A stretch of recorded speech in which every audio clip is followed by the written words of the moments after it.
4 at 6. An Albuquerque radio station is mourning the loss of one of their own tonight. 770 KKOB posted this tribute to Terry Cuser on its Facebook page, saying this is a difficult time. Sayre was found dead yesterday at her home in Albuquerque. The well-known radio personality hosted KKOB's popular weekend show for the past 8 years.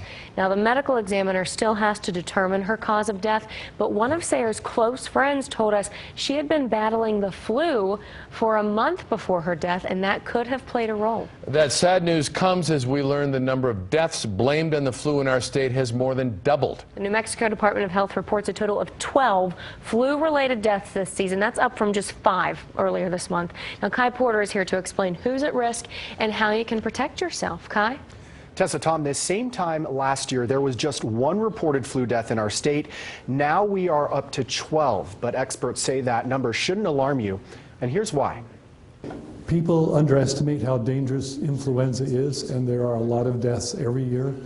And so from year to year, there might be variations, especially in a state like New Mexico that doesn't have a huge population. While Dr. Robert White with ABQ Health Partners isn't surprised there have been 12 flu deaths in our state, there's one thing that does surprise him this flu season. It's been a surprise because we thought several months ago the flu shot would really be on target, and it's turned out to be about only 23% effective. Still, he says getting that flu shot is the best thing you can do to protect yourself, even if it isn't as effective as doctors had hoped. It's never too late to get a flu shot because it still protects against some strains of flu, and there are different strains that trail off and actually are more common not just during the peak season but later. So who's at risk for potentially deadly complications from the flu?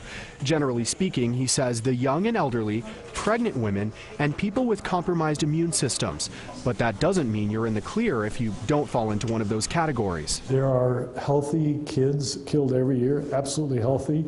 And then you have older people who have lots of problems. You have both extremes, so you really can't predict who is at risk. So if you feel like you're getting the flu, Dr. White says the best thing to do is call your doctor right away, since the medicine to treat it only works in the first 48 hours. Back to you. Thank you, Kai. And we here at KOB want you to be safe from the flu and other contagious illnesses. There's one place this weekend where you can go to find out what kind of health you're in and how to protect your health. This weekend, you and your family are invited to our KOB Eyewitness News 4 Health and Wellness Fair. It's going to be at Expo, New Mexico. You'll get a chance to visit hundreds of health and wellness experts and get free advice. There will also be free and low-cost tests. It all starts tomorrow at 9 a.m. For details, head over to KOB.com.